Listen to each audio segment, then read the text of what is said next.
محمد وعلى آل سيدنا محمد كما صليت على إبراهيم وعلى آل إبراهيم في العالمين إنك حميد مجيد.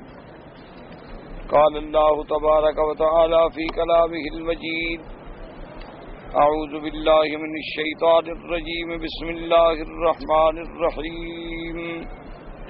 يا أهل الكتاب لا تغلوا في دينكم ولا تقولوا على الله إلا الحق إنما المسيح عيسى ابن مريم رسول الله وكلمته ألقاها إلى مريم وروح منه فآمنوا بالله ورسله ولا تقولوا ثلاثة انتهوا خيرا لكم انما الله اله واحد سبحانه ان يكون له ولد له ما في السماوات وما في الارض وكفى بالله وكيلا.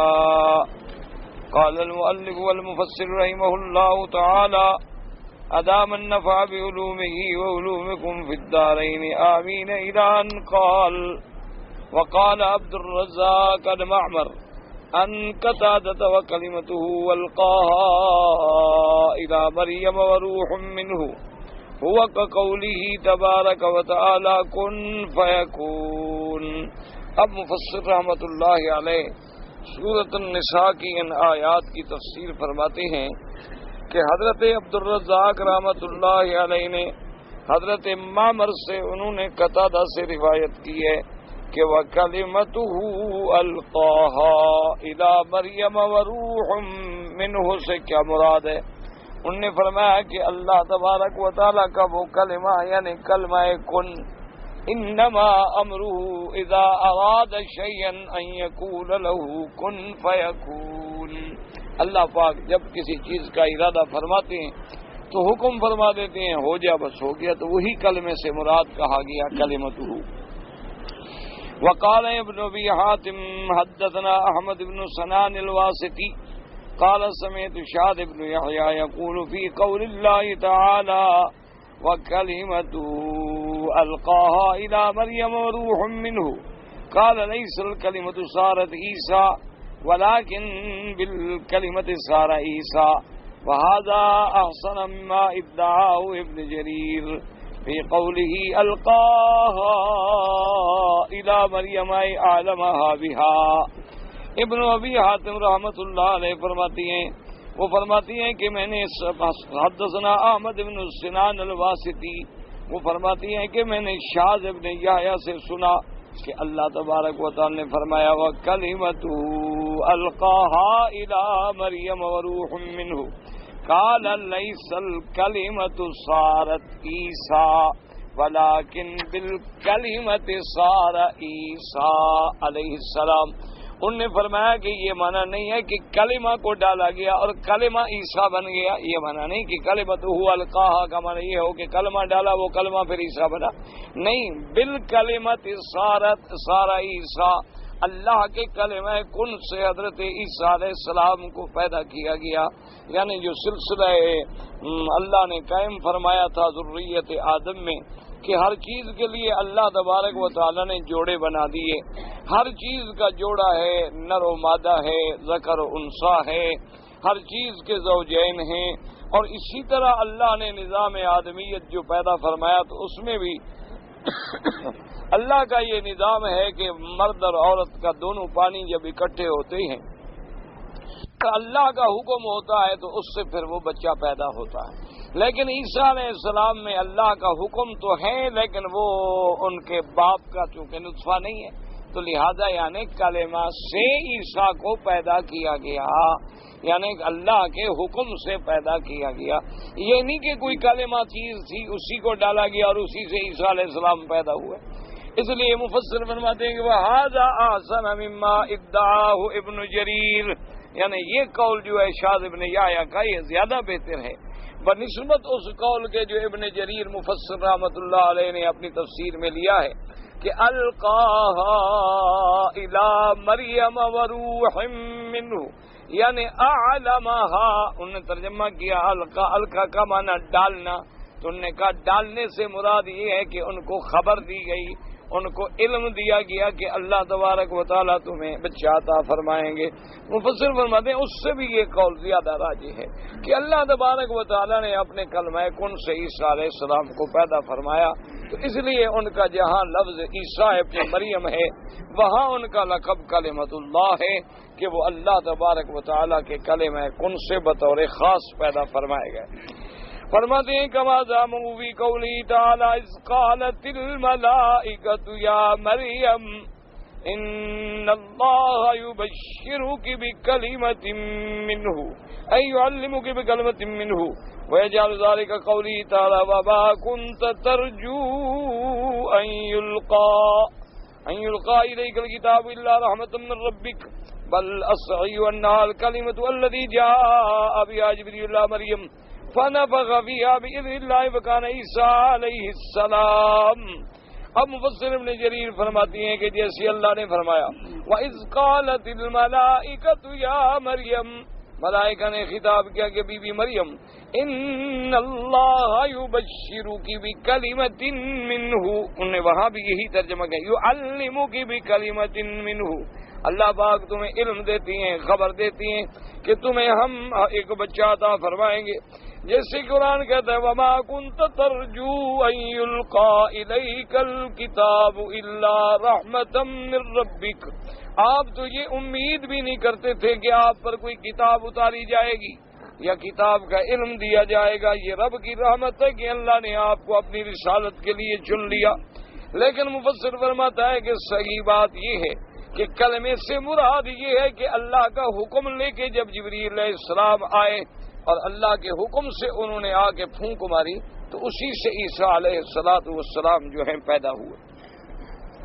وقال البخاری حدثنا صدقة بن الفضل قال حدثنا الوليد قال حدثنا الأوزاعي قال حدثني عمير بن هاني قال حدثنا جناد بن أبي أمية عن عبادة بن الصامت رضی اللہ تعالی عنہ النبی صلی اللہ علیہ وسلم قال من شہد ان لا الہ الا اللہ وحدہ لا شریک لہ وان محمدا عبدہ ورسولہ وان عیسیٰ عبد اللہ ورسولہ وکلمتہ القاہ الی مریم روح منہ وان الجنۃ حق والنار حق ادخلہ اللہ الجنۃ علی ما کان من العمل۔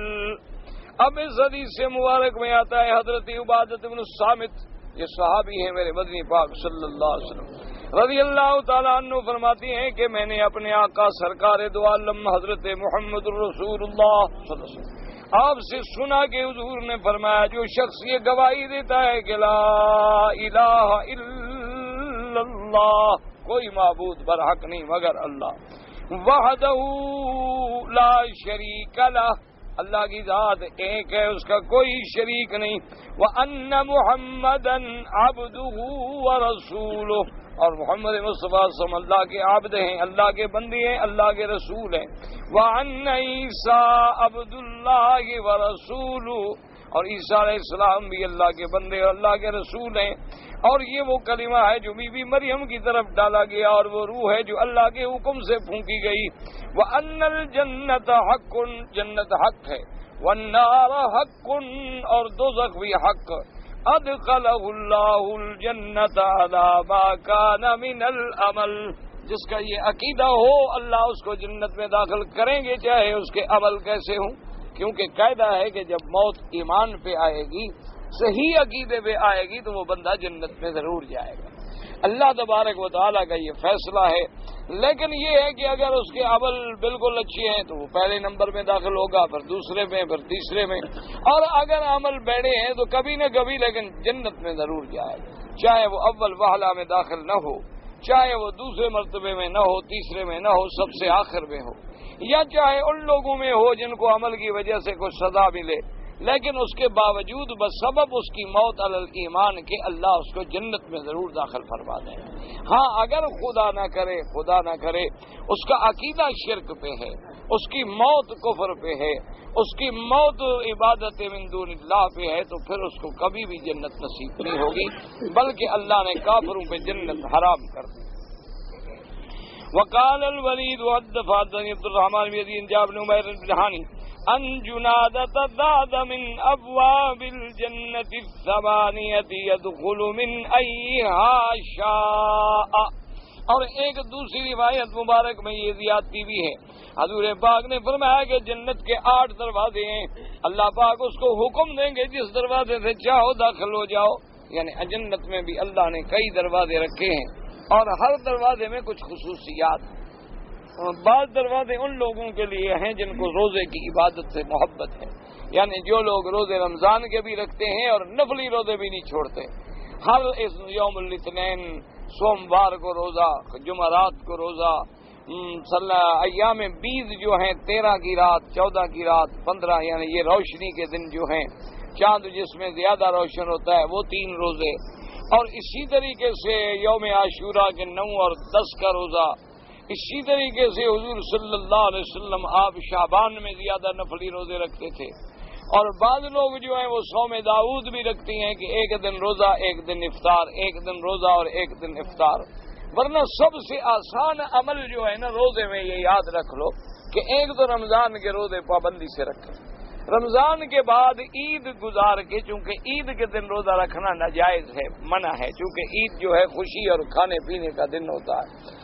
عید کے بعد پھر 6 روزے جو ہیں شوال کے رکھیں، تاکہ الحمدللہ جس آدمی نے رمضان کا مہینہ روزے رکھے اور 6 شوال کے روزے رکھے تو گویا اس نے پورا سال روزے رکھ لیے.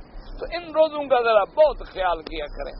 اور جیسے محرم کے 2 روزے جو ہیں یہ بھی اتنے بڑا ثواب ہے کہ 1 سال پہلے کے گناہ معاف ہو جاتے ہیں، یعنی 9 اور 10 کا روزہ. اسی طرح جو آدمی حج پہ نہ جائے وہ عرفات کے دن کا روزہ رکھے کہ وہ 1 دن کا روزہ جو ہے 1 سال پہلے اور 1 سال آنے والے گناہ بھی معاف ہو جاتے ہیں. تو اس لیے ان روزوں پر ذرا زیادہ زور دیا کریں، کیونکہ ہر وہ چیز، ویسے تو دیکھو نا جی اب نفلی عبادت ہے، آپ اگر روزانہ بھی روزہ رکھے تو جائز ہے، یعنی ایک آدمی اگر روز بھی روزہ رکھے تو کوئی ایسی بات. اچھا 1 دن افطار کرے، 1 دن روزہ رکھے تب بھی کوئی بات نہیں. ایک آدمی 15 دن مہینے میں روزے رکھے تب بھی کوئی بات نہیں. مہینے میں 20 دن روزے رکھے اور باقی نہ رکھے تب بھی کوئی بات نہیں. لیکن وہ روزے رکھنا جو میرے پاک رسول صلی اللہ علیہ وسلم نے رکھے ہوں تو وہ سبحان اللہ پر زیادہ اجر ہوتا. تو جب حضور صلی اللہ علیہ وسلم نے، تو ایسے آدمی کو اس دروازے جنت سے داخل کیا جائے گا جو روزے داروں کے لیے ہوگا. بعض آدمی کو اللہ نے نماز کی محبت دی ہے کہ کبھی دیکھو تو جناب نفل میں ہے، اوابین میں ہے، ضحیٰ میں ہے، اشراق میں ہے، تحیت الوضو میں ہے، تحیت المسجد میں ہے، تہجد میں ہے، اور ہر وقت نفل میں، تو اس کو اس روز دروازے سے داخل کیا جائے گا جو نماز والوں کے لیے. لیکن بعض بندے ایسے بھی ہوں گے کہ جن کو حکم دیا جائے گا بھی جس دروازے سے چاہو داخل ہو جائے. اور بعض بندے میرے مدنی سرکار کے صحابہ اس شان کے ہوں گے کہ جن کو جنت کے ہر دروازہ پکارے گا کہ مجھ سے داخل ہو جاؤ تاکہ جنت کو عزت مل جائے.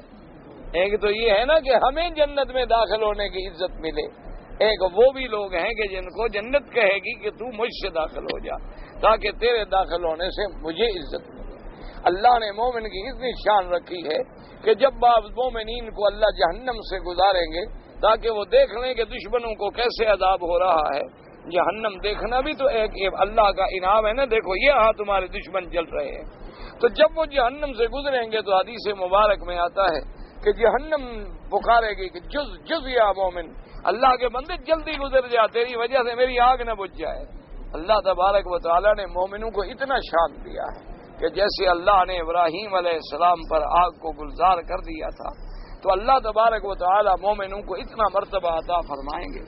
اسی لیے روایات میں آتا ہے کہ بعض لوگ جو ہے پل صراط سے ایسے گزریں گے جیسے بجلی کی چمک آتی ہے اور گزر جاتی ہے، یعنی جیسے اب بجلی چمکی کتنی دیر لگتی اتنی دیر میں پل صراط بھی عبور کر لیں گے. بعض لوگ ایسی ہیں جیسے تیز رفتار سواری گزرتی، بعض لوگ ایسے ہوں گے جو عام آدمی کی رفتار پہ گزریں، بعض لوگ ایسے ہوں گے جو بیچارے آہستہ آہستہ آہستہ آہستہ چل چل کے آخر گزر جائیں گے اور ان کی زبانوں پہ دعا ہوگی اللہم سلم اللہم سلم، یا اللہ ہمیں جہنم سے بچا، یا اللہ ہمیں جہنم سے بچا.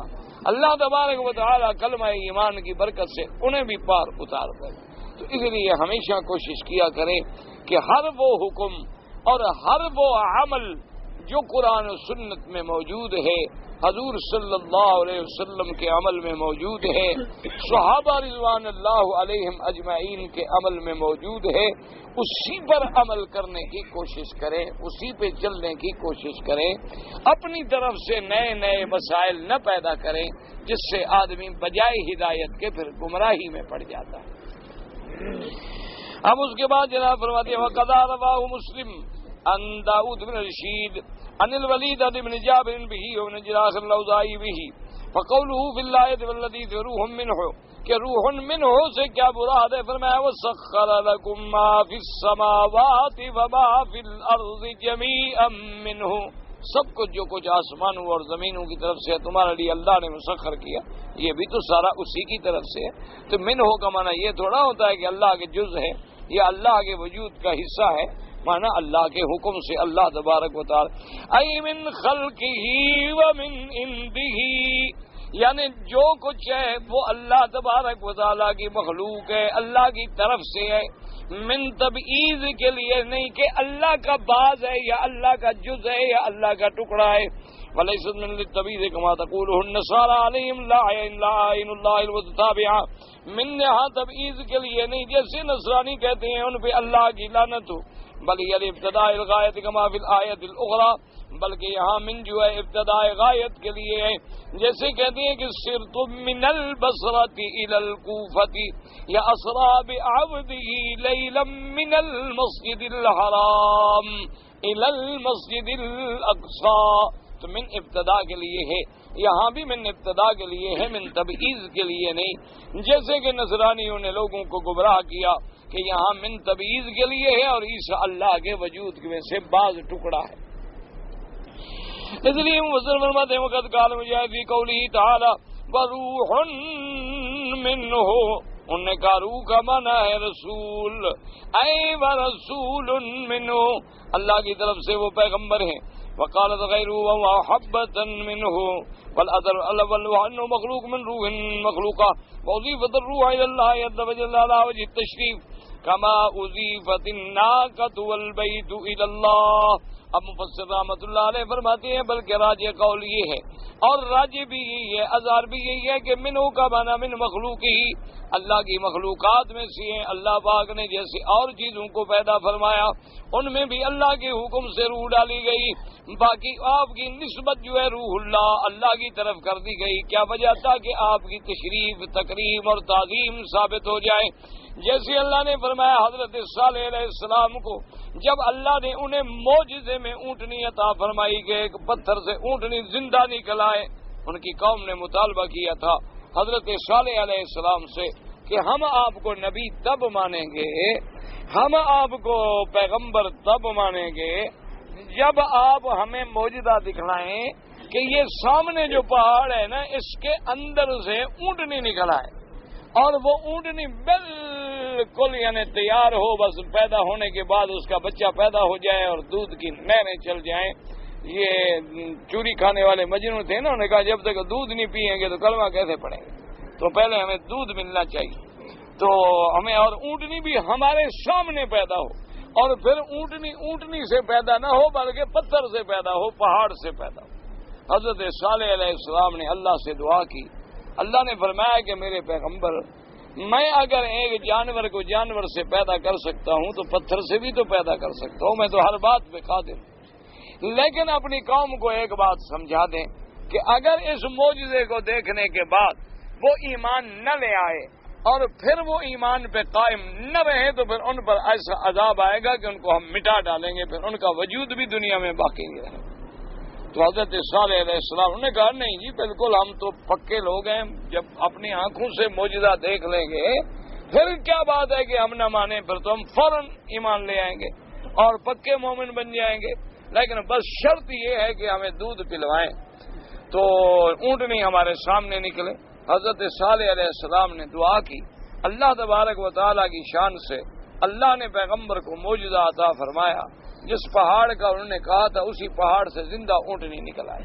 جب زندہ اونٹنی نکل آئی اور دودھ بھی کتنا تھا کہ ایک دن سارا قبیلہ ساری قوم جو ہے وہ دودھ پیتی تھی اور ایک دن جو ہے پانی پیتے تھے۔ اور ایک دن جو ہے ناقہ جو ہے وہ جا کے پانی پیتی تھی. یعنی اللہ نے اتنی نعمت عطا فرمائی. لیکن ظالموں نے پھر جناب چند دن جب دودھ پی لیا دماغ خراب ہو گیا. اس کے بعد جناب انہوں نے کہا یار یہ روز بڑا مسئلہ ہے کہ بس ایک دن ہمیں پانی ملتا ہے، یہ سارا پانی اونٹنی پی جاتی ہے، کیوں نہ اس اونٹنی کو مار ڈالو، جان چھوٹے قصہ ختم ہو. اپنا جیسے پہلے گزارا ہو رہا تھا اسی طرح گزارا کریں گے. تو انہوں نے ایک قدار آدمی تھا جو سب سے اشکل قوم تھا، پوری قوم میں جو سب سے بڑا بدبخت تھا، اس کو انہوں نے تیار کیا کہ تم اس اونٹنی کو ذبح کر ڈالو. اسی لیے میرے آقا نے سرکار دو عالم نے فرمایا کہ دنیا میں بدبخت ایک وہ بھی گزرا ہے جس نے اونٹنی صالح علیہ السلام کو ذبح کیا، اور ایک وہ بھی بدبخت ہوگا جو میرے بھائی حضرت علی کو زخمی کرے گا اور شہید کرے گا.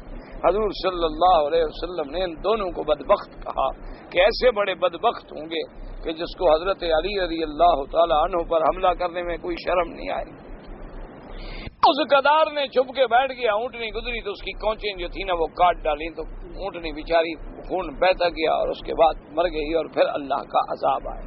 تو اس اونٹنی کے بارے میں بھی قرآن میں لفظ آتا ہے ناقت اللہ، اللہ کی اونٹ. فتنا تو سب اونٹنیاں اللہ کی ہیں، لیکن چونکہ وہ بطور معجزے کے پیدا ہوئی تھی تو اس کو اللہ نے اپنی طرف نسبت کر دیا. جیسے ساری کائنات کی زمین کا چپا چپا اللہ کا ہے، لیکن اللہ نے فرمایا میرا گھر ہے بیت اللہ وطہر بیتی، یا ابراہیم علیہ السلام میرے گھر کو پاک کرو. تو اللہ نے اس کو عزت دی، عظمت دی کہ یہ میرا گھر ہے، ورنہ تو کائنات ساری اللہ کی، ساری زمین اللہ کی ہے. میرے گھر کا معنی یہ تو نہیں کہ اللہ تبارک و تعالیٰ اس گھر میں قیام فرماتے ہیں. اللہ تبارک و تعالیٰ کا مقام تو عرش اولا ہے، تو اس لیے فرماتے ہیں کہ یہ نسبت تو ہے. اسی لیے عیسیٰ علیہ السلام کو بھی جب اللہ نے اپنے حکم سے پیدا کیا تو ان کو بھی لقب ملا روح اللہ. اب یہ معنی نہیں کہ وہ اللہ کے روح میں سے روح ہیں اور اللہ کے ٹکڑے میں سے ٹکڑا ہیں اور اللہ کے جز ہیں اور اللہ کے وجود کا حصہ ہیں اور ابن اللہ ہیں، نعوذ باللہ ثم نعوذ باللہ. اب فرماتے ہیں وظیفۃ الروح الی اللہ، اب روح کی نسبت اللہ کی طرف کر گئی. یہ نسبت جو ہے یہ وجہ تشریف و تکریم و تعظیم ہے. کما وظیفۃ الناقۃ والبیت الی اللہ فی قولہ تبارک و تعالی ہذہ ناقۃ اللہ، وفی قولہ تعالی وطہر بیتی للطائفین، وکما روى فی الحدیث الصحیح فادخل ربی فی دارہ اضاف الیہ باضافۃ تشریف وهذا كله من قبيل واحد نمط واحد. اب جناب فرماتی ہیں کہ جیسے وہ اللہ پہ داخل ہوا اللہ کی دار میں، اللہ کے گھر میں. اب ہر چیز اللہ کا گھر ہے، لیکن یہ نسبت جو ہے نسبت اضافت تشریف و تکریم و تعظیم ہے. اور یہ سارے قبیل جو ہیں صرف اسی لیے کہ جب اللہ کسی چیز کی اپنی طرف نسبت کر لیں تو اس کی شان بڑھ جاتی ہے. جیسے اللہ فرما دے کہ یا عبادی میرے بندے، ورنہ تو سب اللہ کے بندے. کوئی نہ بھی مانے تو کس کا بندہ ہے؟ سب اللہ کے بندے ہیں. کوئی کافر ہے، کوئی یہودی ہے، نصرانی ہے، مجوسی ہے، مشرک ہے، نہ بھی مانے، لیکن مخلوق تو اللہ کی ہے نا. لیکن شان تو ان بندوں کا ہے جن کو اللہ کہیں گے میرے بندے. ان عبادی لیس لک علیہم سلطان، اللہ نے فرمایا ابلیس لعین تو چاہے جتنی گمراہ کرے، لیکن جو میرے بندے ہیں ان پہ تیرا زور نہیں چلے گا. جو میرے بندے ہیں ان پہ تیرے وساوس، تیرے مقاعد، تیرے مکر جو ہیں نہیں چل سکیں گے. جیسے اللہ نے فرمایا کہ مدی محمد مصطفیٰ صلی اللہ علیہ وسلم وَأَنَّهُ لَمَّا قَامَ عَبْدُ اللَّهِ، جب کھڑا ہوا اللہ کا بندہ تو حضور صلی اللہ علیہ وسلم کو اپنی طرف نسبت فرمائی. تو یہ ساری نسبت جو ہے اس کو کہتے ہیں نسبت تشریف، نسبت تکریم، نسبت تعظیم، کہ حضرت عیسیٰ علیہ السلام کی اتنی شان ہے کہ اللہ نے فرمایا وروح منہ، اللہ کی طرف سے روح ڈالا کے. قولہ تبارک و تعالی فآمنوا باللہ ورسلہ وصدقوا ان اللہ واحد احد لا ولد له ولا صاحب واعلموا وتيقنوا ان عیسی عبد اللہ ورسولہ ولہذا قال تعالی ولا تقولوا ثلاثہ. اللہ نے فرمایا لوگوں اللہ پر ایمان لے آؤ، اللہ کے رسولوں کی تصدیق کرو، اقرار کرو، عقیدہ رکھو بے ان اللہ واحد احد، اللہ ایک ہے، لا ولد له ولا صاحب، اللہ اولاد سے بھی پاک، اللہ بیوی سے بھی پاک، اللہ ہر صفت نقصان سے پاک ہے۔ وَاعْلَمُوا وَتَيَقَّنُوا، جان لو، یقین کر لو، پکا عقیدہ بنا لو، ان عیسیٰ عبد اللہ ورسولہ، حضرت عیسیٰ علیہ السلام اللہ کا بندہ ہے، اللہ کا رسول ہے۔ اس لیے اللہ پاک نے فرمایا بلا تقولوا ثلاثہ، کہ بدبختو خبردار یہ نہ کہو کہ عیسیٰ تین میں سے ایک ہے۔ کیا مانا؟ اے لا تجعلوا عیسیٰ وامہ مع اللہ شریکین تعالی اللہ عن ذلک علوا کبیرا۔ اللہ نے فرمایا خبردار عیسیٰ علیہ السلام کی اماں کو الہ نہ بناؤ، اللہ کے ساتھ شریک نہ کرو۔ اللہ کی ذات بلند و بالا ہے، اللہ تبارک و تعالیٰ کی ذات ان تمام چیزوں سے پاک ہے، وہ شریکوں سے پاک، وہ اولاد سے پاک، وہ والد سے پاک۔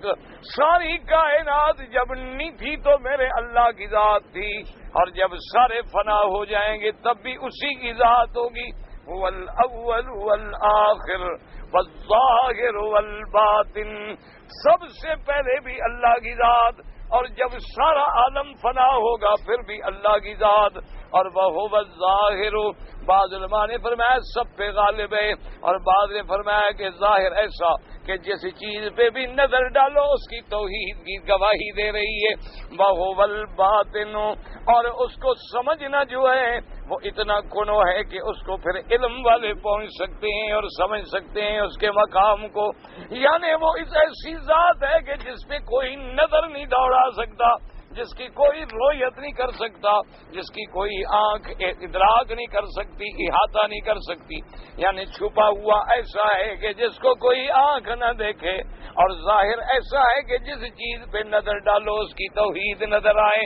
وفی کل شیء لہ آیۃ تدل علی انہ واحد، ہر چیز چیخ چیخ کے پکار کے کہہ رہی ہے کہ میرا اللہ تو ایک ہے۔ دیکھو نا جی، اب آسمان پہ چاند ہے، اگر دو خداؤں کے اختیار میں ہوتے، ایک کہے گا چاند کو ڈوب جاؤ، ایک کہے گا نکل آؤ۔ اب دیکھا نہیں ہے جن لوگوں کے پاس طاقت ہوتی ہے وہ کہتا ہے میں اس کو ختم کر دوں، وہ کہتا ہے میں اس کو ختم کر دوں۔ تو اگر اللہ نہ کرے دو خدا ہوں دنیا میں تو پھر نظام یہ قائم رہ سکتا ہے؟ تو تل پٹ ہو جائے، یہ تو بالکل سارا نظام الٹ پلٹ ہو جائے۔ ایک خدا کہے کہ ابھی رات رہنے دو، ایک خدا کہے نہیں دن ہونے دو۔ اچھا اگر دونوں میں صلح ہو جائے تو پھر دوسرے کی ضرورت ہی کیا ہے؟ یا ایک کمزور پڑ جائے تو جو کمزور ہو وہ خدا نہیں ہو سکتا۔ تو لہذا ثابت ہوا کہ وہ ایک ہے جس کے حکم سے سارا نظام عالم چل رہا ہے، جو چاہتے ہیں اسی کے حکم کے مطابق ہوتا ہے۔ جن کے لیے زندگی لکھی، موت لکھی، حیات لکھی، خوشیاں لکھی، غم لکھے، کسی کے لیے فقر لکھا، کسی کے لیے غنا لکھا، وہ دینے پہ آ جائے گداؤں کو شاہ کر دے، وہ لینے پہ آ جائے شاہوں کو گدا کر دے، وہ چاہے تو فقیروں کو امیر اور غنی بنا دے، وہ چاہے تو غنیوں کو فقیر اور بھکاری بنا دے۔ اللہ تبارک و تعالیٰ کا نظام ہے اس کی کائنات۔ اس لیے فرماتے وہذہ الآیۃ واللتی فی سورۃ المائدہ، جیسے سورۃ مائدہ میں بھی آپ نے پڑھا لقد کفر الذین قالوا ان اللہ ثالث ثلاثہ وما من الہ الا الہ واحد۔ اللہ نے فرمایا جن نے تثلیث کا عقیدہ رکھا وہ کافر ہو گئے۔ کوئی الہ نہیں، کوئی معبود برحق نہیں مگر ایک اللہ۔ وَكَمَا قَالَ تَعَالَى فِي آخِرِ السُّورَةِ الْمَذْكُورَةِ وَإِذْ قَالَ اللَّهُ يَا عِيسَى ابْنَ مَرْيَمَ أَأَنْتَ قُلْتَ لِلنَّاسِ اتَّخِذُونِي وَأُمِّيَ إِلَٰهَيْنِ مِن دُونِ اللَّهِ، جیسے کہ سورۃ المائدہ کے آخر میں اللہ فرمائیں گے عیسیٰ ابن مریم کیا تو نے لوگوں سے کہا تھا کہ مجھے اور میری اماں کو بھی الہ سمجھو؟ قال سبحانك ما يكون لي ان اقول ما ليس لي بحق۔ حضرت عیسیٰ ابن مریم عرض کریں گے کہ مولا پاک ہے تیری ذات شریکوں سے، میں وہ بات کیسے کہہ سکتا ہوں جس بات کا مجھے زیبا نہیں، میں تو تیرا بندہ ہوں، میں کیسے کہہ سکتا ہوں کہ مجھے خدا مانو؟ اسی لیے مفسر رحمۃ اللہ نے فرما دیا وقال فی اولھا لقد کفر الذین قالوا ان اللہ هو المسیح ابن مریم، اللہ نے فرمایا تحقیق وہ لوگ پکے کافر ہیں جو یہ عقیدہ رکھتے ہیں کہ عیسیٰ ابن مریم جو ہے وہ خود خدا ہے۔ الآیہ والنصارى علیہم لعائن اللہ من جہلہم لیس لہم ضابط ولا لکفرہم حد بل اقوالہم وضرار منتشر ومنہم من یعتقد الہا ومنہم من یعتقد شریکا ومنہم من یعتقد ولدا وهم طوائف کثیرہ لهم آراء مختلفہ واقوال غیر مختلفہ ولقد أذن بعض المتكلمين إذا قال لو اتمت اشد من نصارى افترقوا عن 11 قولا۔ اب مفسر فرماتا ہے کہ نصارہ پہ اللہ کی لعنتیں ہوں کہ ان کے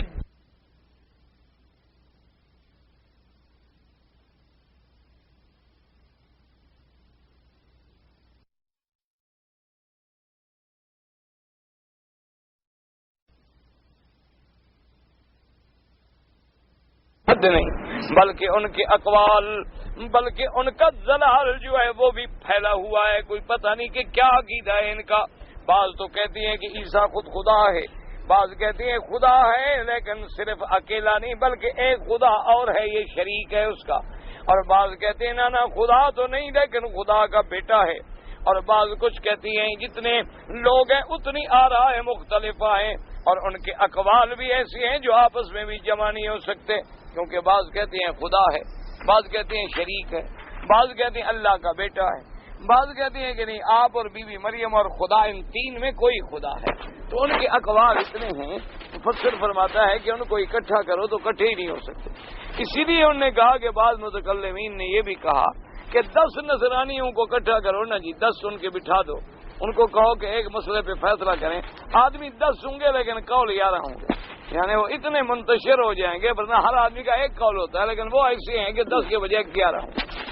اسی لیے بعض قوموں میں یہ خصائص ہوتی ہیں، جیسے بڑے بڑے محدثین نے لکھا ہے کہ کوفے کا کوئی آدمی روایت کرے نا تو محدثین بڑے ڈرتے تھے۔ ہم نے کہا کہ اگر تمہیں کوئی کوفے کا بندہ مل جائے اور تمہیں حدیثیں سنائے تو 100 میں 99 حدیث کو تو سمجھ لینا غلط ہے، اور باقی ایک جو ہے اس میں بھی ذرا خیال رکھنا کہ پتہ نہیں وہ بھی ٹھیک ہے یا نہیں، یعنی 99 کا تو ویسے ہی سمجھ لینا نا کہ اس نے خود بنائی ہوگی۔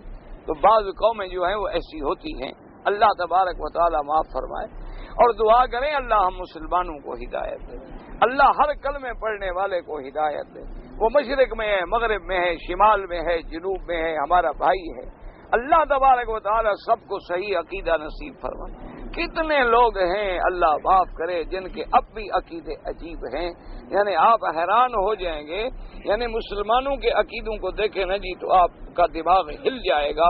کتنے لوگ ہیں جو اب بھی انبیاء حضور صلی اللہ علیہ وسلم کو مقام الوہیت پہ نافذ کر دیتے کہ اللہ کے نبی جو ہیں بس خود خدا ہے، بعض کہتے ہیں نہیں اللہ کا ٹکڑا ہے، بعض کہتے ہیں کہ اللہ کے نور کا حصہ ہے، اور بعض کہتے ہیں کہ حضور صلی اللہ علیہ وسلم مختار کل ہیں اور جو چاہیں جو حکم دیں جو اختیار فرمائیں آپ کے اختیار میں ہے، بعض کہتے ہیں کہ آپ عالم الغیب ہیں، بعض کا عقیدہ ہے کہ آپ ہر جگہ حاضر و ناظر ہیں، بعض کا عقیدہ ہے کہ حضور صلی اللہ علیہ وسلم جو ہے ہر جگہ ان کو پوری امت کے اعمال کا علم ہے۔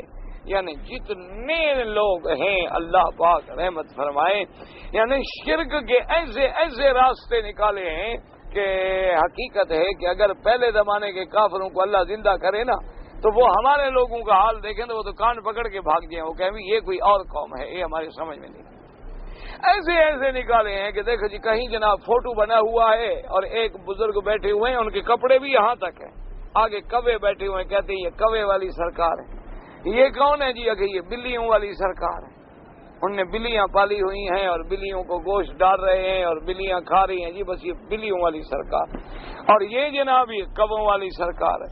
اور یہ کون ہے؟ انہوں نے کہا یہ تو مادرزاد ولی ہیں، یعنی پیٹ سے ولی پیدا ہوئے۔ اللہ جانے بھئی تمہیں کیسے پتا ہے کہ مادرزاد ولی ہیں؟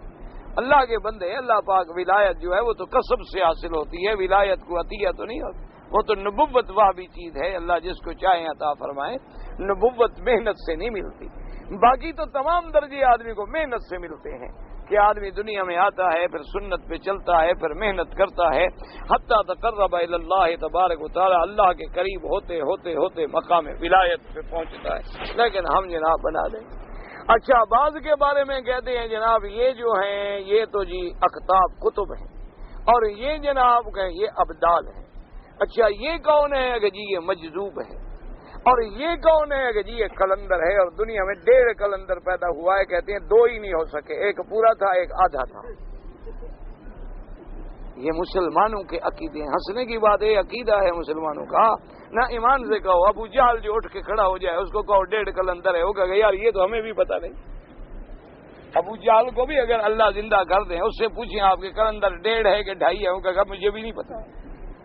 یعنی یہ تو شرک کی ایسی قسم ہے کہ ان مشرکین کو بھی پتہ نہیں۔ اچھا، یہ عقیدہ ہے، اللہ معاف کرے، اللہ معاف کرے، اللہ معاف، دعا کرو اللہ سب کو ہدایت دے، دل سے دعا کرو، جو بھٹکے ہوئے ہیں اللہ صراط مستقیم نصیب، اللہ تبارک و تعالی انہیں صحیح معنوں میں محمد مدنی کا غلام بنائے، اللہ تبارک و تعالی صحیح معنوں میں ان کو کتاب و سنت کی روشنی سے ان کے سینوں کو منور فرما دے، اللہ انہیں گمراہیوں سے نکال دے۔ یعنی ہر چیز میں تبدیلی آ گئی نا، ایمان سے کہ اذان میں تبدیلی، اذان سے پہلے صلاۃ السلام، اذان کے بعد صلاۃ السلام۔ اچھا، پہلے تو صرف صلاۃ السلام تھے، اب درود تاج بھی پہلے پڑھتے۔ کیا اب جناب جمعہ کی نماز ہوگی، اب کھڑے ہو جاؤ جی صلاۃ السلام۔ اچھا جی، اب موت ہو گئی، جنازہ ہو گیا، اب کھڑے ہو جاؤ، پھر 3 دفعہ دعا کرنی ہے۔ اب جناب میت کو لے جا رہے ہیں تو راستے میں بھی بدعت شروع ہے، کہیں ذکر ہو رہا ہے، کہیں کچھ ہو رہا ہے، کہیں کچھ ہو رہا ہے، ساری چیزیں بدعت ہیں۔ اب جناب قبر پہ جا رہے ہیں تو قرآن کفن کے اندر ساتھ رکھ کے دفن کر رہے ہیں۔ اب جناب کفن کے اوپر لکھ رہے ہیں اور مردے کے سینے پہ قلم سے لکھ رہے ہیں اور انگلیوں سے لکھ رہے ہیں انا للہ و انا الیہ راجعون۔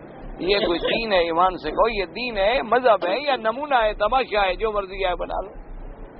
اچھا، اسی طرح آپ جائیں نا جی، اللہ معاف کرے، اللہ پاک ہندوؤں کو غارت کر دے، اللہ تبارک و تعالیٰ اپنا قہر جو ہے ہندوؤں پہ نازل فرمائے، جو ہمارے مسلمانوں کا خون بہا رہے ہیں، جو مسلمانوں کی مساجد کی بے حرمتی کر رہے ہیں، جو اللہ کے قرآن سے کھیل رہے ہیں، اللہ تبارک و تعالیٰ ان پر اپنا قہر نازل فرمائیں اور مسلمانوں کی جان مال آبرو عزت کی حفاظت فرمائیں، مساجد معابد مدارس کی حفاظت فرمائیں۔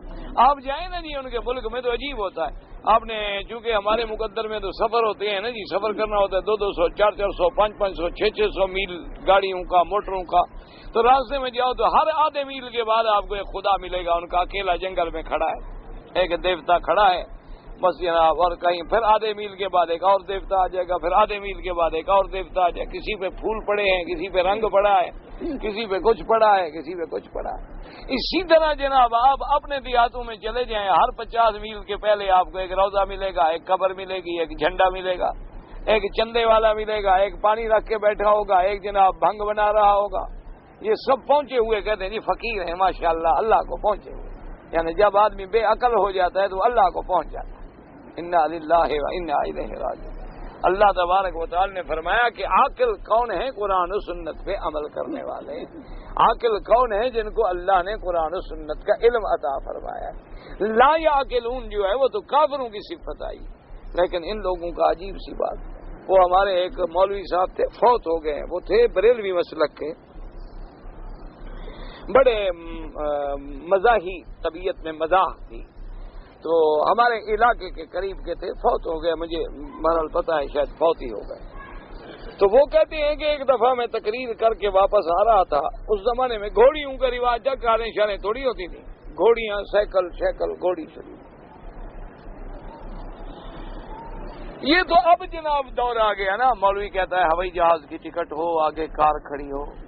اس دور میں تو حضرت گھوڑی ہوتی تھی، اللہ تبارک تعالیٰ یا سائیکل پہ پیچھے سنانہ باندھ لیا اور مولوی صاحب کو بٹھا دیا، بڑی عزت ہو گئی کہ مولوی صاحب کو سائیکل پہ ہم لے کے جا رہے ہیں۔ اور کبھی کبھی الحمدللہ ایسا بھی ہوتا تھا ماشاءاللہ کہ واپس آگے اسٹیشن پہ چھوڑ گئے، کسی نے کرایہ بھی نہیں دیا، مولوی صاحب کی جیب بھی نہیں ہے تو آگے غریب کدھر جائے۔ یہ ایک دفعہ نے ایسے واقعات ہزاروں ہوتے۔ تو وہ کہ بیچارے کہتے ہیں تقریر کر کے میں آ رہا تھا تو راستے میں ایک بستی ہے، ایک شہر ہے، اس کے کنارے پر بڑے بڑے برگد کے درخت ہیں۔ تو گرمی کا موسم تھا اور گھوڑی کا سفر تھا. ایک ساتھی میرے ساتھ تھا اور ہم گرمی میں مارے ہوئے آ رہے تھے. وہاں جب سایہ دیکھا تو وہاں نیچے پانی کے مٹکے شٹکے ہوتے تھے. ہم نے کہا بھی وہاں جا کے 10-15 منٹ سانس لیں گے, کچھ پانی پیئیں گے, ہاتھ منہ دھوئیں گے, گرمی ہے. وہاں آگے کہتے ہیں ہم نے گاڑی روکی, اترا. ابھی میں اترا دیکھا تو وہاں 8-10 آدمی بیٹھے ہیں اور سارے بھنگ بنا رہے ہیں. اور تھوڑی دور ابھی 2 منٹ بھی نہیں گزرے, کہتے ہیں ابھی میں نے پانی نہیں پیا, یعنی مٹکے کے قریب بھی نہیں کیا. میں سوچ میں پڑ گیا کہ یہاں جو مٹکے رکھے ہیں پتہ نہیں یہ اترے ہاتھ ڈالتے ہوں گے, پتہ نہیں یہ گندے ہوں, کیا کروں, ادھر میں گرمی سے مر رہا ہوں. تو ایک آدمی آ رہا ہے بالکل سیاہ فام, چہرے پہ سیاہی اور ماتا چیچک کے داغ, سر ننگا, بال کھلے ہوئے, گلے میں وہ منکے اور گھنٹے پہنے ہوئے, وہ جناب لوہے کا ایک بیت ہاتھ میں, وہ دور سے آ رہا ہے. اس کو جو دیکھا تو یہ سب نشائی کھڑے ہو گئے, سبحان اللہ سبحان اللہ, حضرت حسین کی شکل آ رہی ہے. وہ کہتے ہیں جب میں نے دیکھا تو مجھ سے صبر نہ ہوا. میں نے کہا بات سنو, اگر حسین یہ ہے نا, یزید نے بہت اچھا کیا. بس کہتے ہیں جناب وہ ڈنڈے لے کے میرے پیچھے بھاگ پڑے. اب میں نے تو گھوڑی چھوڑی چھوڑ دی, پھر بھاگ گیا. کیا کروں, بھی مارے نشے میں ہیں, پاگل لوگ ہیں, اگر 2 ڈنڈے بھی مجھے مار دیں. وہ کہتے جناب میں آگے, وہ پیچھے میرے نشے والے تھے, تھوڑی سی دور بھاگے, تھک گئے, وہ وہاں ٹھہر گئے تو میں بھاگ گیا. تو میرا دوسرا ساتھی جو ہے وہ کہا کہ اگر یہ حسین ہے تو پھر تو یزید نے خدا کی قسم بہت اچھا کیا. ہم نے کہا پھر تو میں کہوں گا اللہ ایک اور یزید بھیجو جو تمہیں ٹھیک کرے. بس وہ کہتا ہے جی میرے بھائی کہا یہ بدبخت ہو, داڑھی منڈی ہوئی ہے, وہ کیا نشے میں تھے, ان کا کوئی بڑا ہوگا نا, ان کو پیسے یہ دیتے تھا, اس کو حسین بنا دیا. انا للہ و انا الیہ. کہاں سیدنا حسین, کہاں وہ پاک ذات, کہاں وہ ابن رسول اللہ کہ جس کو میرا مدنی کندھوں پہ بٹھا لے, جو حضور کے بالوں سے کھیلتا ہو, حضور کی گود میں پلا ہو, اس کو کہاں تشبیہ دے رہے ہیں. انا للہ و انا الیہ راجعون. بس دعا کرو اللہ ان کو بھی ہدایت دے. کوئی دشمن تو نہیں ہے نا بھائی ہمارے, ہم تو ان کے لیے بھی دعا کرتے ہیں. اگر ان کو اپنی محبت میں یہ, اب دیکھو نا ایمان سے کہو, صحابہ کو جو گالیاں دی, اللہ کا تھوڑا عذاب ہے, بلا لوہا زندگی میں گلے میں ہے, زنجیریں پہنی ہوئی ہیں, لوہا پہنا ہوا ہے, چھریاں مار رہے ہیں, اپنے آپ کو جناب چاقو مار رہے ہیں, اور کیسے اللہ سزا دے. آپ خود غور کریں کہ جن سینوں میں صحابہ کا بغض آیا نا, اللہ نے فرمایا تمہارے ہاتھوں سے مرواؤں گا. آگے فرشتے تو پھر انتظام کریں گے نا. انا للہ و انا الیہ راجعون. دعا کرو اللہ ہدایت, اللہ ان کو بھی سمجھ دے. اللہ پاک ہر آدمی کو صحابہ کی محبت اور دین پہ چلنے کی توفیق دے.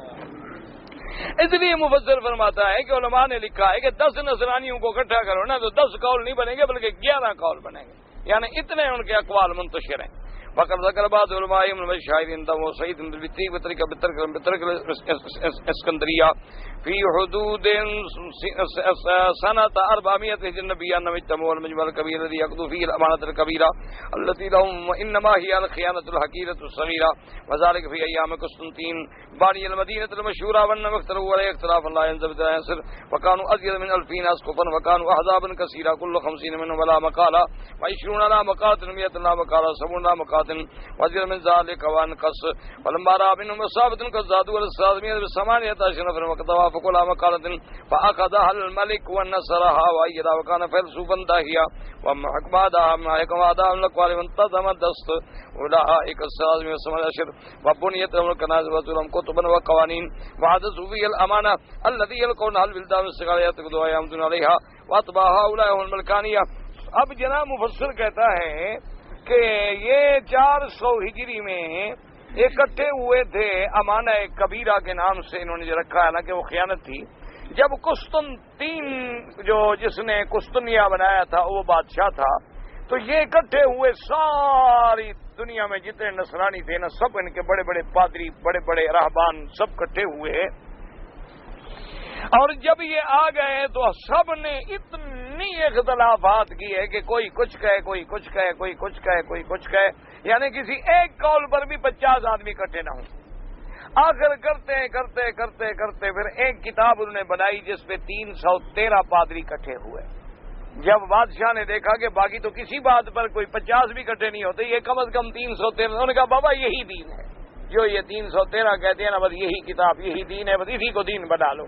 انہوں نے بس اسی کو دین بنا لیا، اسی کو گھڑ لیا، انہی کو پھر وہ گرجاؤں میں، اپنے مندروں میں، عبادت خانوں میں اسی کو لے گئے۔ یہ خود ان کی اپنی بنائی ہوئی کتاب تھی جس پر 313 پادری متفق ہوئے، تو ہزاروں میں سے جب 313 ایک طرف ہو گئے تو اسی کو انہوں نے خود دین بنا لیا۔ کوئی اللہ کی کتاب تھوڑی ہو، تو انہوں نے اپنی خود لکھی ہوئی۔ اب جناب کہتے ہیں پھر وہی چھوٹوں سے بڑوں کو پڑھاتے رہے۔ ثم انما تموج انسان فتفیم الیعقوبیہ، پھر ایک اور مجمع نکل آیا، وہ یعقوبیہ بن گئے، پھر ایک اور مجمع نکل آیا فتفیم نستوریہ نکل گئے۔ وکل هذه الفرقة القائمة الصحابة المسیح وتروی کیفیت ذلک، یہ سب کے سب جو ہیں اس بات کے قائل ہیں کہ عیسیٰ میں کوئی نہ کوئی اقانیم، کوئی نہ کوئی الوہیت کی صفت ہے۔ وفی اللاہوت والناسوت حل اتحدا وما اجتہدا وامتزجا، وہ کہتی ہیں کہ لاہوت ہے کہ ناسوت ہے، کیا اتحاد ہوا یا نہیں ہوا، یا آپس میں مل گیا، او حل فی ہے یا حلول کر گیا، اللہ ثلاث مقالات وکل منہم یکفر الفرقۃ الاخرى کفر الثلاثہ، پھر وہ تینوں فرقے جو ہیں ملکانیہ، نستوریہ، یعقوبیہ، وہ تینوں فرقے کہتی ہیں، وہ کہتے ہیں وہ کافر ہے، وہ کہتے ہیں وہ کافر ہے، وہ کہتے ہیں وہ کافر ہے۔ مفسر کہتے ہیں الحمدللہ، ہم کہتے ہیں سب کافر ہے، کیونکہ وہ تو کیا بلا وجہ تکلیف کر رہے ہیں، کیونکہ کوئی خدا کہتا ہے، کوئی خدا کا بیٹا کہتا ہے، کوئی کہتا ہے دو خدا ہیں لیکن سلو کر گئے، کوئی کہتے ہیں دو خدا ہیں آپس میں مل گئے، کوئی کہتے ہیں کہ دو ہیں ایک حلول کر گیا۔ اپنے اپنے عقیدے ہیں، اپنے اپنے انہوں نے گڑے ہوئے ہیں، اور سارے عقیدے کفر ہیں۔ وَلِهَذَا قَالَ تَبَارَكَ وَتَعَالَىٰ انتهوا خَيْرٌ لَّكُمْ يَكُنْ خَيْرٌ لَّكُمْ إِنَّمَا اللَّهُ إِلَٰهٌ وَاحِدٌ، اللہ ایک ہے، وہی معبود برحق ہے، سبحانہ ان یکون له ولد، اس کی ذات پاک ہے، منزہ ہے کہ اس کی کوئی اولاد ہو۔ ای تعالی وتقدس عن ذلك علوا كبيرا، له ما في السماوات وما في الارض وكفى بالله وكيلا، الجمیع ملک و خلق و جمع فی عبید و تدبیر و تصیح و کلا کل شیء، اللہ پاک سب چیزوں کا مالک میرا اللہ، ساری کائنات اس کا ملک ہے، ساری مخلوق اس کی مخلوق ہے، اور تمام کے تمام اس کے بندے ہیں، اور ہر چیز اس کے تصرف میں ہے، اس کی تدبیر میں ہے، وہ ہر چیز پہ محافظ ہے، پھر اس کو کیا ضرورت ہے بیوی کی، بچوں کی، وہ پاک ہے۔ کما قال فی الآیۃ الاخری بدیع السماوات والارض انا یکون له ولد وقالوا اتخذ الرحمن ولدا لقد جئتم شیئا ادا، اللہ آسمانوں اور زمینوں کے پیدا کرنے والا، جب ساری کائنات اس کی ملک ہے تو اسے اولادوں کی کیا ضرورت ہے؟ وہ کسی کا محتاج ہے نہ عاجز ہے۔ اولاد کی ضرورت تو بندے کو ہے جو عاجز ہے، جو محتاج ہے، کہ کل بوڑھا ہو گیا تو کوئی میرے کام آئے گا، کل میں معذور ہو گیا تو کوئی میرے کام آئے گا، کوئی مجھے کما کے کھلائے گا۔ اللہ تو ساری چیزوں کا مالک ہے، اسے کیا ضرورت ہے کہ اولاد رکھے؟ واللہ تعالی عالم علم ہوا۔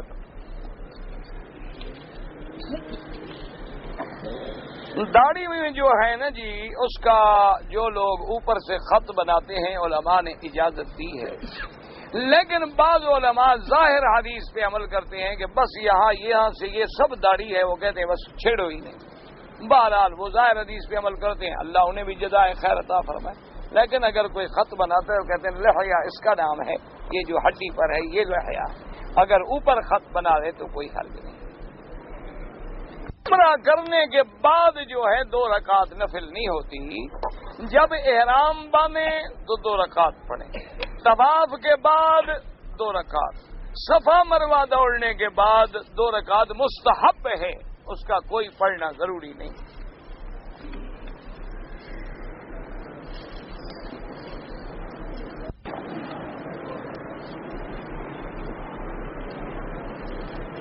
ایک آدمی کا ایک کسی لڑکی سے ناجائز تعلق تھا، حمل ٹھہرا، پھر ان کا نکاح ہو گیا، بہرحال دونوں توبہ کریں، استغفار کریں، اللہ گناہ معاف کرنے والے ہیں۔ جو حمل نکاح میں نہ ٹھہرے اصولاً وہ نہیں ہوتا، کیونکہ حمل اس کا اعتبار ہوتا ہے جو جس کے نکاح میں ہو۔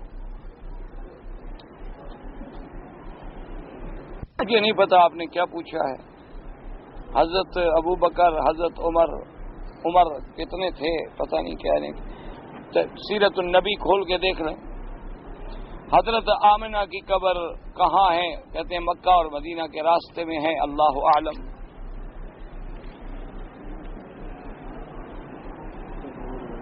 مونچھیں کٹوانے کا حضور نے حکم دیا ہے، کٹوانے کا معنی یہ نہیں ہوتا کہ بالکل اس طرح پھروا دیں، کچھ باقی رہیں لیکن اتنی نہ بڑی ہوں کہ منہ میں آئے۔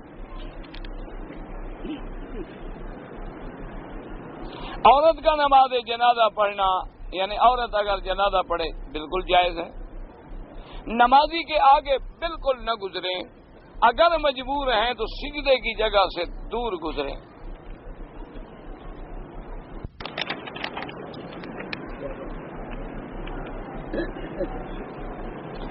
دو رکعت ظہر کی نماز مل گئی، اب جو 2 رکعت پڑھنی ہیں تو بعض ائمہ احناف فرماتے ہیں کہ وہ فاتحہ کی دیر کھڑا ہو جائے، کچھ بھی نہ پڑھے، کیونکہ وہ بھی گویا امام کے پیچھے، اور بعض ائمہ فرماتے ہیں کہ وہ جو رکعت چھوٹی ہے اسی کے مطابق ادا کرے، یعنی آخری 2 رکعتیں چھوٹی ہیں صرف فاتحہ پڑھ، پہلی چھوٹی ہے تو وہ کہتے ہیں فاتحہ اور سورت بھی ملا دیں۔ باقی بعض علماء احناف کے نزدیک صرف اٹھ کے کھڑا ہو جائے، اتنی دیر خاموش رہے جتنی دیر میں فاتحہ اور سورت پڑھی جاتی ہے۔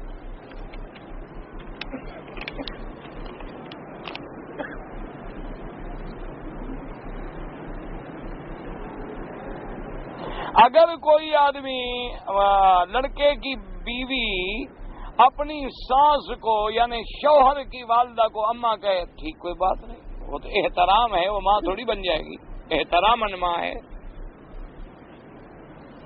حیدرآباد دکن میں مسلمان شہید ہوئے، اللہ تبارک و تعالی جو شہید ہو گئے ان کے درجات بلند فرمائے، اور جو مسلمان زخمی ہیں اللہ شفا عطا فرمائے، اور جو باقی ہیں اللہ ان کی جان مال آبرو عزت کی حفاظت فرمائے۔ یہ بات ہے، یاد رکھو، کفر کے دل میں جو مسلمانوں سے نفرت ہے وہ چھپتی نہیں ہے، یہ قاعدہ ہے۔ لیکن افسوس تو ہمیں کلمے پڑھنے والوں کا ہے نا جی، کہ کلمے پڑھتے ہیں، مسلمان ہیں، اور وہ کافر جو مسلمانوں کی عزت سے کھیل رہا ہے، اس کی فلمیں دیکھتے ہیں، اس کے سودے خریدتے ہیں، اس کا سامان خریدتے ہیں، اس سے بڑی کوئی دشمنی کیا ہو؟ بھئی اتنا غیرت تو ہو کہ دشمن کی چیز نہ خریدو،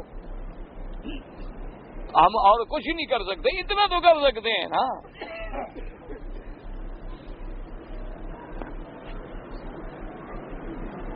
میں پاکستان میں سپاہی صحابہ کی مدد کرتا ہوں، اللہ قبول فرمائے، اللہ ہر دینی جماعت کی اصلاح فرمائے، اور اللہ تبارک و تعالی اگر ان میں کوئی غلطی ہے ان کی بھی ہدایت فرمائے، اور اللہ دین کے کام کرنے کی توفیق دے اور صحابہ کے نقش قدم پہ چلائے۔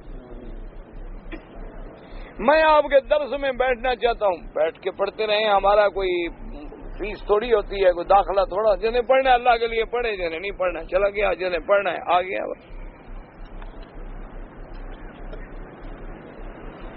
میں یہاں ایک کمپنی میں ملازم ہوں اور مجھے پریشانی ہے۔ بھائی اللہ کا وعدہ ہے کہ جب بندہ پریشان ہو اور دل سے رو رو کے دعائیں مانگے تو پھر رحمت آ جاتی ہے۔ جب پریشانی آئے نا، یہ بھی سمجھو کہ اللہ کی رحمت ہے۔ اب دیکھو نا، اگر ہندو تمہیں تنگ نہ کرتا تم یہ طاقت بنتے۔ ہر چیز میں اللہ کی حکمتیں ہوتی ہیں، ہر چیز میں اللہ کے فیصلے ہوتے ہیں۔ پریشانی بھی دیتا ہے تو اس کی کوئی رحمت ہوتی ہے، ہمارے گناہ مٹانا چاہتا ہے، ہمیں راستے پہ لانا چاہتا ہے کہ بندے بن جاؤ، ٹھیک ہو جاؤ، میرے راستے پہ آ جاؤ۔ جب تم اللہ کو رو رو کے پکارو گے اور ہر پریشانی میں حسبنا اللہ ونعم الوکیل، اس سے بڑا کوئی کلمہ نہیں۔ یہ انبیاء پہ پریشانی آئی تو انہوں نے یہی پڑھا، بی بی عائشہ پہ پریشانی آئی تو یہی پڑھا، حضرت ابراہیم کو آگ میں ڈالا گیا تو یہی پڑھا، جب ابراہیم علیہ السلام نے بچوں کو چھوڑا تو یہی پڑھا، جب صحابہ پر عہد میں پریشانی آئی تو یہی پڑھا، اور جب اس کلمے کو پڑھا تو فانقلبوا بنعمت من اللہ، بس اللہ پہ یقین کر کے اس کو پڑھنا شروع کر دو۔ چلتے پھرتے اٹھتے بیٹھتے، وضو ہے نہیں ہے، گھر میں ہو، سفر میں ہو، نوکری میں ہو، بس ہر وقت زبان میں حسبنا اللہ ونعم الوکیل، حسبنا اللہ۔ دیکھو انشاءاللہ چند دنوں میں سب پریشانیاں نکل جائیں۔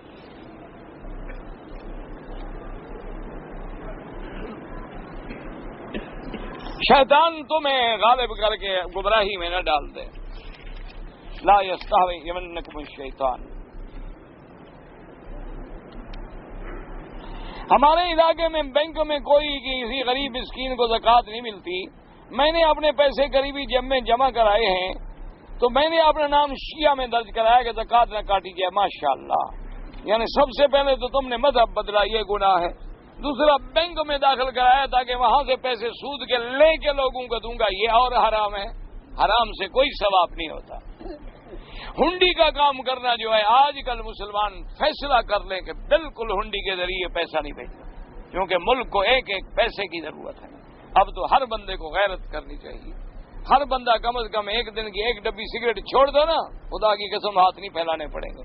صرف سگریٹ کی 2 ڈبیاں پائیں تو ایک سے توبہ کر لو، اللہ سب سے توبہ کی توفیق دے۔ جو پیسہ حرام ہے وہ حلال نہیں ہو سکتا۔ جو مرد اور عورت خودکشی کرے اس کا جنازہ علماء کو نہیں پڑھنا چاہیے، عام آدمی پڑھ لیں۔ جعفر اگر نام رکھیں بالکل ٹھیک ہے، امام جعفر صادق نہیں گزرے، اہل بیت کے آدمی تھے، ان کا نام جعفر تھا۔ رہن ہمارے ملک میں رکھتے ہیں وہ ٹھیک ہے، کوئی منع نہیں، یعنی مستاجری، اگر رہن کا معنی مستاجری ہے جو میں سمجھا ہوں کہ زمین ٹھیکے پہ دے دی، رہن پہ دے دی کہ میں 5000 ریال لوں گا 1 کلے کے، ٹھیک، کوئی سی بات بغیر کی۔ اگر گھر میں مثلا جیسے قرآن پاک کی لوگ آیات لکھ کے فریم کر دیتے ہیں، کوئی بات نہیں، لیکن کچھ ایک فکر کیا کرو، یہ میں نے بہت سارے گھروں میں دیکھا ہے، اللہ پاک آپ کو، میرے گھر والوں کو، ہر مسلمان کے بچوں کو، گھر والوں کو ہدایت دے۔ بڑا دیکھا ہے کہ ادھر تو ماشاءاللہ آیت الکرسی لکھی ہوگی اور ادھر کسی فلمی عورت کا فوٹو بھی ساتھ کھڑا ہوگا۔ یہ تو پھر یہ نہ کیا کرو نا کہ آدھا تیتر آدھا بٹیر، یا پکے مسلمان بن جاؤ یا تلک لگا کے پھر نکل جاؤ اسلام سے۔ اسلام کو کوئی ضرورت نہیں۔ وَاعْتَصِمُوا بِحَبْلِ اللَّهِ جَمِيعًا، اللہ فرماتے ہیں یا ایھا الذین آمنوا ادخلوا فی السلم کافۃ، داخل ہونا اسلام میں تو پورے داخل ہو جاؤ۔ یہ نہیں کہ آدھا اسلام آدھا تیتر آدھا بٹیر، کہ اللہ بھی راضی اور جناب شیطان بھی راضی، اس کو بھی خوش کر لیا، ایک طرف جناب فوٹو لگے ہوئے ہیں عورتوں کے اور ایک طرف قرآن شریف بھی لکھا ہوا ہے۔ اچھا، بعض بڑے جو لوگ ہوتے ہیں نا جی، وہ تو بڑے مداری ہوتے ہیں، جتنے بڑے آدمی ہیں نا یہ سب سے بڑے مداری ہیں، انہوں نے تو کمرے علیحدہ سیٹ کیے ہوئے ہیں۔ جب ہم مولوی جائیں گے نا تو ماشاءاللہ ہمیں ایسے کمرے میں بٹھائیں گے، یہاں قرآن شریف کے کتبے ہیں، کعبۃ اللہ کی صورتیں ہیں، مصلے بچھے ہوئے ہیں، تسبیحاں لٹکی ہوئی ہیں، اور جب ان کی برادری آئے گی تو دوسرا ڈرائنگ روم کھل جائے گا، اندر ساری مونالیزا کی تصویریں۔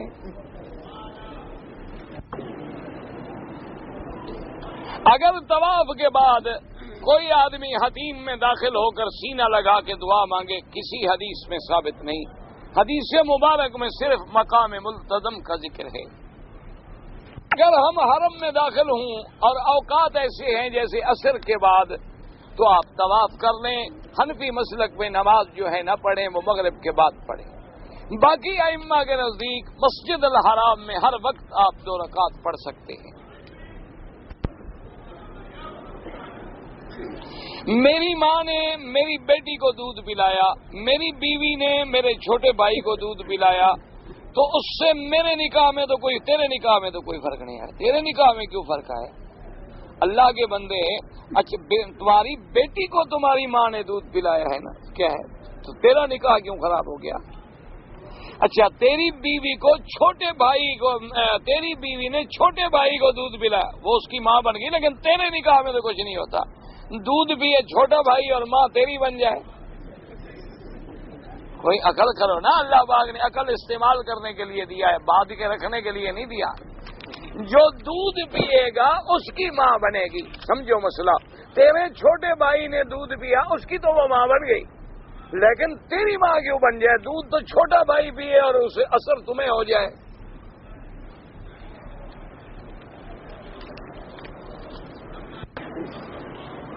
میں نے 5 سال پہلے ایک دوست سے 900 ریال قرض لیے تھے اور میں نے 1000 روپے پاکستانی ادا کر دیے، باقی ادا نہ کر سکا۔ اب میں ادا کروں تو کیا کروں؟ وہی جتنے ریال بچتے ہیں دے دو۔ آپ نے ریال لیے تھے، ریال دیں۔ اگر امام صاحب نے نماز میں مثلا پہلی رکعت میں پڑھی 30ویں پارے کی آیت اور دوسری رکعت میں پڑھی 28ویں پارے کی آیت، نماز ہو جاتی ہے، نماز میں کوئی فرق نہیں، لیکن افضل یہ ہوتا ہے کہ جیسے قرآن کی ترتیب ہے اسی طرح پڑھا جائے، یعنی جو سورت پہلے ہے وہ پہلے پڑھی جائے، جو بعد میں ہے وہ بعد میں پڑھی جائے۔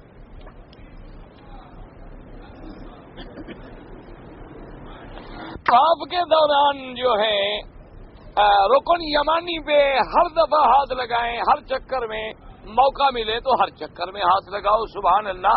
کے بعد روایتوں میں ہے کہ جب بندہ آتا ہے ہاتھ لگاتا ہے، بسم اللہ اللہ اکبر کہتا ہے، اللہم انی اسألک العفو والعافیہ ربنا آتنا فی الدنیا، تو اللہ کے فرشتے ڈیوٹی پہ ہیں جو کہتے ہیں اللہ اس کی دعا منظور فرما. اللہ تعالی عالم علمہ وتم. اللہم صلی علی سیدنا محمد وعلی آل سیدنا